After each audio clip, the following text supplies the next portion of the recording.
Hi everyone, this is Paul here to discuss the Sun's movement into Aquarius on Thursday. So at the moment the Sun is still in Capricorn and had been there since the winter solstice, emphasising the need for personal integrity, making sure our personal or public identity matches our internal self, so there's no discrepancy in the two and we don't feel empty inside. And it's all about, I guess, finding our own purpose, if you like, or what our personal destiny is. But that only takes us so far. There comes a point where we've reached our personal peak, but there's still more we can do. And this is where the Sun, this is the themes that we'll be exploring when the Sun enters Aquarius on Thursday. So Aquarius is a very future-oriented sign. We get visions from the higher mind about what we can give back to society. So we've already gained our own personal destiny, we've already pursued stuff for our own personal gain, but there comes a point where we've already received everything we need to. It's time that we give back, and usually it's along humanitarian lines. There may be justice to it, but generally it's we might get a vision of something, some gift that we have, some knowledge that we've obtained, some key truth that can really benefit the people around us, can really help push humanity forwards. And it requires a vision to begin with. I mean, we need to have a sense of direction.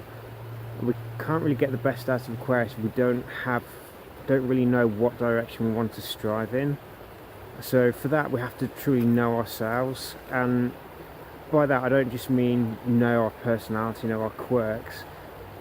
Within all of us there's a part that is unique to who we are. It's our true self. It's not moulded by the culture that we grew up in. It would be exactly the same no matter where we were born in the world. That is our true self. So part of Aquarius is about first figuring out that part of ourselves, so we know who we are and what our personal truth is we can give to the world.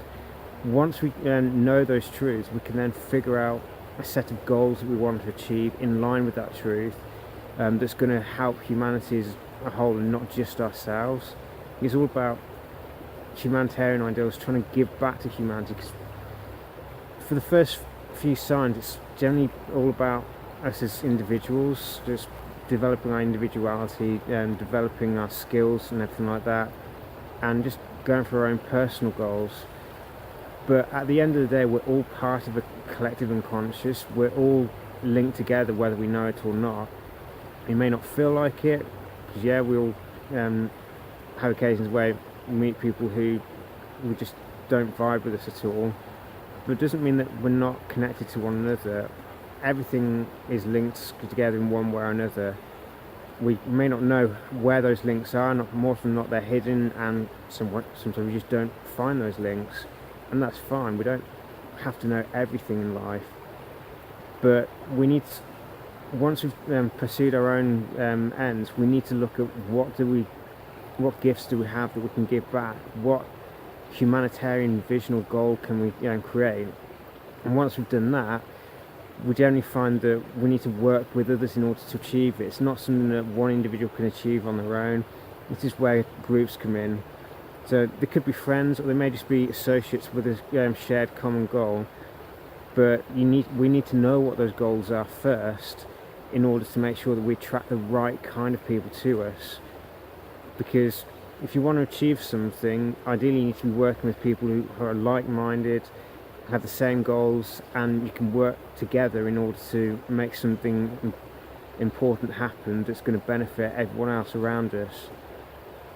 And that's the first step. It's the individuation stage of Aquarius. It's figuring out who we are, what are our unique gifts, and what truths of knowledge can we share with humanity. But it's important that we do not allow this process to lead to ego inflation, because yes, it can feel nice being unique, but remember, we're all unique in our own way, so in that respect we're all the same.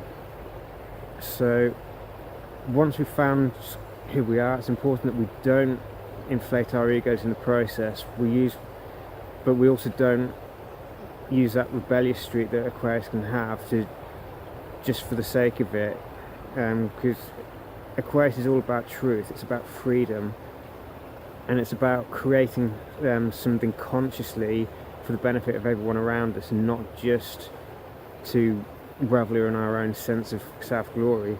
It's fine loving who you are, and that's important. It's important that we honour our own truths, but it's also important that we do not try and lord over the people. We don't try and have this arrogant aloofness, this arrogant belief that we're superior than anyone else, so we can just ignore the people or try and force our truths onto others, because each person has their own truth which is important to them.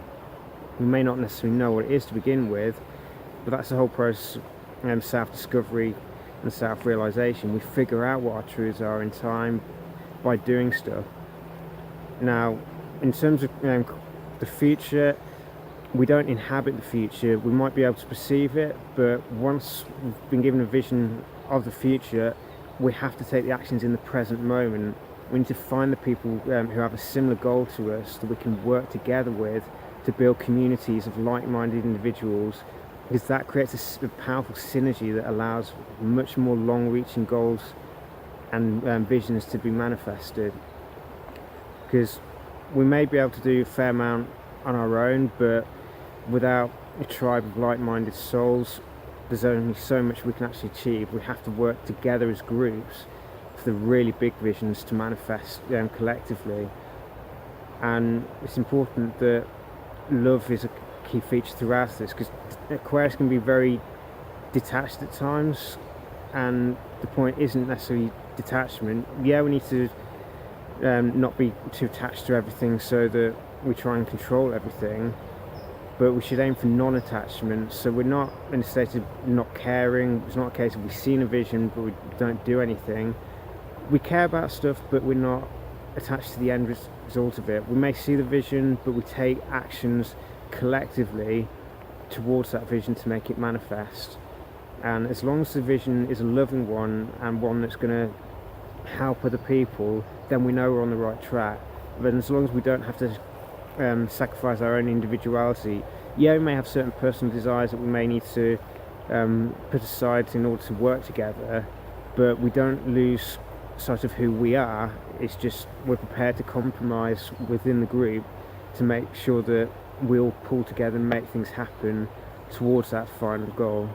For some groups, like the Magdalene Centre, it's primarily about empowerment. It's about returning to love rather than judgment, and it's about working together to build a community of loving individuals who all contribute their own gifts to one another without feeling like they have to stay small or just conform, because that's the best way to be. If we acknowledge who we are and we all embrace each other as individuals, then it makes it a lot easier to work together than if we're expecting each other to conform to certain ideals or standards, because we all have our own ideas of what things should look like, but the core vision is bigger than any one individual. We all get a glimpse of the main vision from a different angle, but by coming together with our own unique perspectives and being prepared to listen to one another in order to work together, we can bring a much closer version of the higher vision to get into reality by taking actions in the present moment whilst heading in the direction that the future has shown us. But if we don't take the actions in the present moment, that future vision can't manifest, because we don't live in the future, we live in the present moment. Our minds might get bogged down in the future if we're not careful, but if we actually want that future to happen, it all depends on the action we take in the present moment. And that is the main gift of Aquarius. It's a vision of the future that's going to help everyone, but we have to take the action in the present moment, which is where we're anchored, in order to bring that future into being. Otherwise it just remains as a series of possibilities in our minds. So I hope that it's been useful for you, and I hope it's a useful indication of what we can expect for this next month, beginning from 19th of January, when the sun actually makes a shift into Aquarius. So take care and be blessed.